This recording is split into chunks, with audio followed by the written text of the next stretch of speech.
We are undoubtedly living one of the most serious economic and social crises in modern history. In some regards, we are living history, and we are unable to comprehend the logic of the coronavirus pandemic. What is at stake is the pretext and the justification for closing down national economies worldwide based on a public health concern. We have to understand the causalities. Closing down an economy nationally and globally does not resolve the pandemic. In fact, it creates a situation of institutional instability. It also results in massive unemployment, confinement of people in their homes without employment, without food. That is what we're living. There is no justification for closing down national economies based on a public health concern which can be resolved and should be resolved. There is a very complex decision-making process which has been planned well in advance from central authority. Governments are instructed to close down their economies, and then in turn, the governments instruct people to implement social engineering, not to meet, not to have family reunions, and essentially what we do not understand, and which is fundamental, is that economic activity is the basis for the reproduction of real life. By that I mean institutions, purchasing power for families, a whole series of activities which have developed in the course of history. Economic activity is the foundation of all societies. And what these measures have resulted in is a massive crisis where particularly small and medium-sized enterprises have been precipitated into bankruptcy.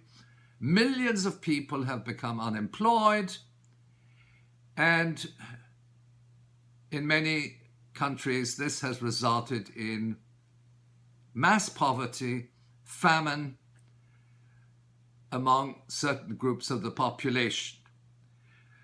We have ample evidence to this effect, and we have to understand that this process of closing down national economies is deliberate. It's a plan, and it's coordinated with the financial crisis which took place in the month of February, which led to massive collapse in banking institutions, stock markets, and so on. Economists, conventional economists, have a tendency to say that there's no relationship between the corona pandemic crisis and the financial crash in February. This is utterly mistaken. The fear campaign, the disinformation campaign, have facilitated the manipulation of stock markets. And we're talking about the use of very sophisticated derivatives speculative instruments, and so on. What is now happening is that governments have been indebted up to their ears. They're paying out compensation to companies which have been affected. In some cases, it's generous bailouts. In other cases, it's part of a social safety net coming to the rescue of workers and small-scale enterprises. And the next stage is the most serious debt crisis in world history. In other words, the levels of employment have crashed to such an extent, companies are bankrupt, we will have a fiscal crisis of the state. In other words, tax revenues are not going to come in, and all these companies are going to deduct losses, of course. How will the governments around the world continue to govern, finance social programs, and so on?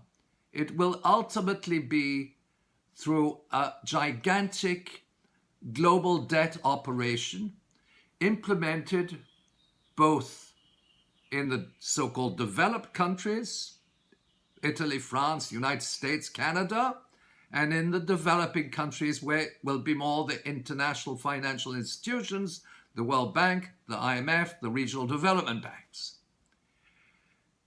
Now, the problem of Western governments is that that debt is not repayable. The Italian government has issued bonds with the support of Goldman Sachs and so on. That was done a couple of months back. And what has happened?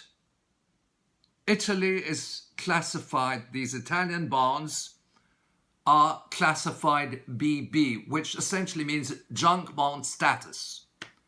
In other words, that means that an entire state apparatus is now in the hands of the creditors. And these creditors are the financial institutions, the banks, and so on. And the next stage is ultimately the confiscation of the state. The state will be privatized. All the programs will be under the helm of the creditors. We can say goodbye to the welfare state in Western Europe. Why? Because the creditors will immediately, following what they did in Greece a few years back, they will immediately impose austerity measures and the privatization of social programs, the privatization of anything that can be privatized, cities, land, public buildings. And in other words, we are living a very important evolution because the state as we know it will no longer exist. It will be run by private banking interests who will, and they're already doing that, appoint their governments or their politicians, their corrupt politicians, and essentially they will take over the whole political landscape. That is happening in a number of countries. And in some countries, they have even instructed the governments not to debate the enormous debts which have been accumulated in the last few months as a result of the pandemic, which now are the object of financing by these powerful financial institutions. In Canada, there was an agreement between Prime Minister Trudeau on the one hand and the leader of the opposition.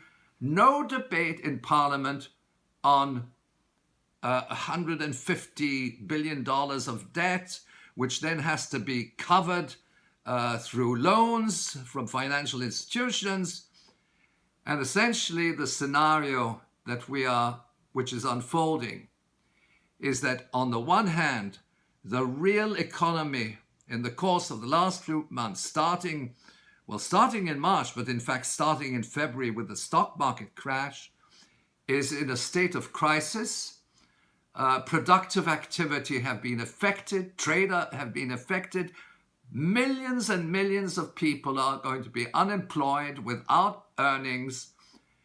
And it's not only poverty, it's poverty and despair. It's the marginalization of large sectors of the world population from the labor market. There are figures on that published by the ILO, but in fact, at this stage, it is premature to even start estimating these impacts. We can look at it country by country. We can see, for instance, that in developing countries, the informal sector, let's say in India or in certain countries in Latin America, Peru, large sector of the labor force is involved in what is called informal sector, self-employed, small-scale industries, and so on. Well, this has been completely wiped out.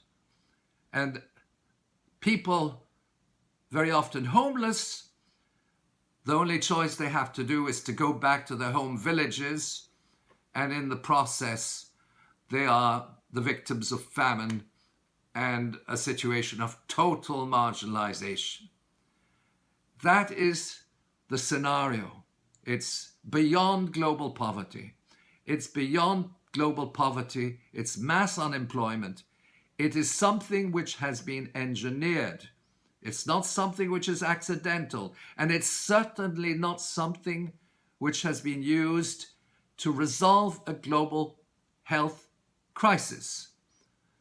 The global health crisis pertaining to COVID has been multiplied. People have been confined.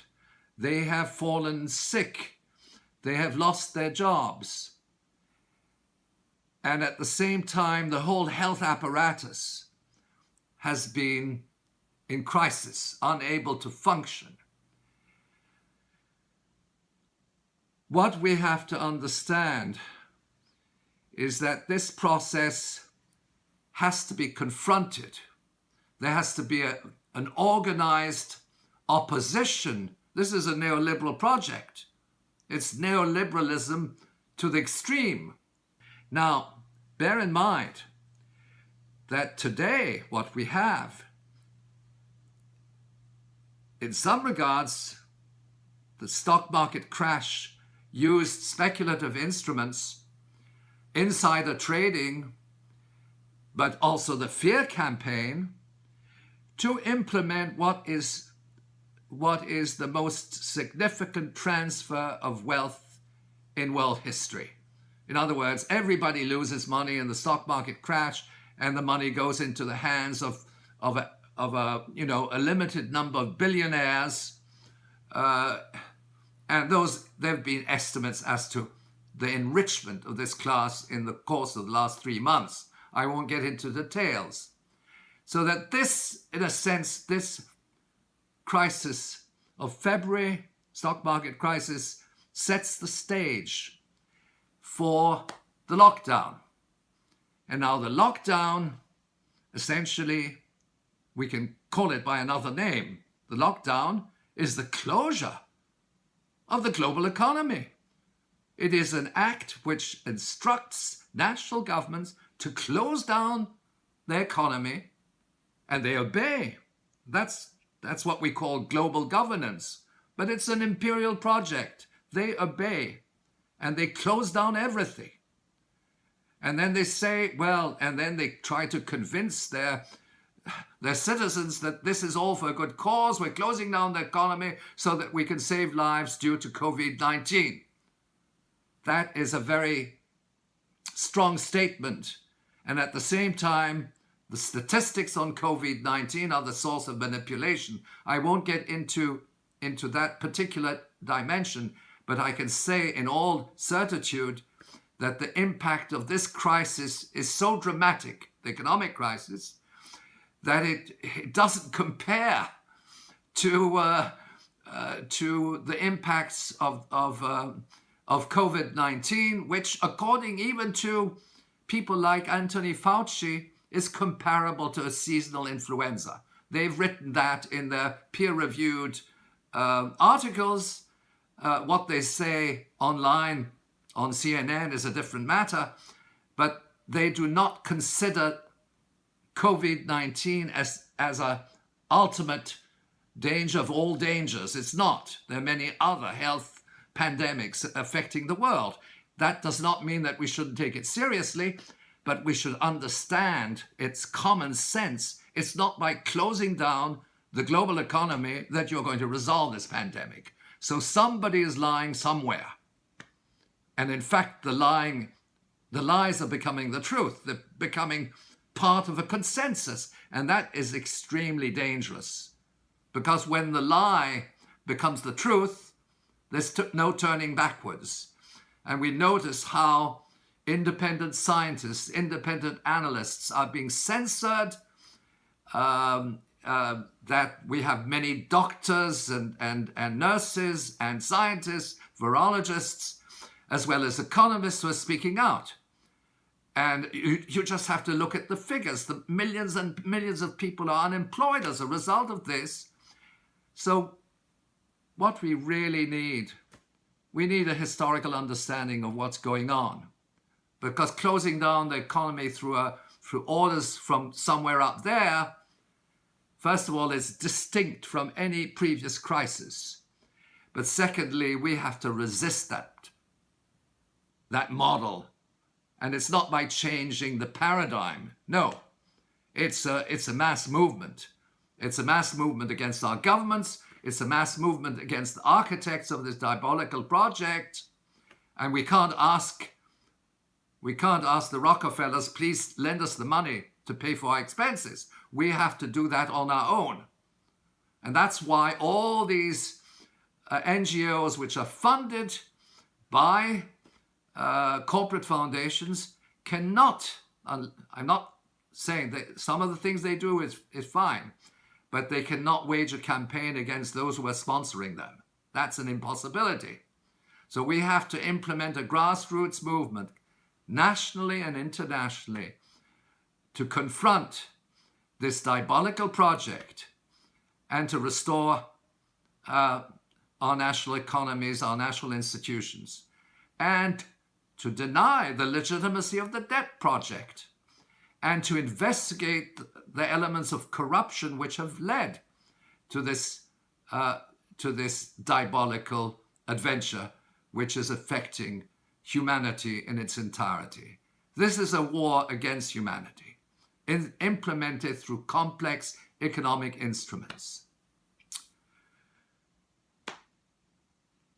Goodbye, and we will continue our battle and our analysis to the best of our abilities at Global Research.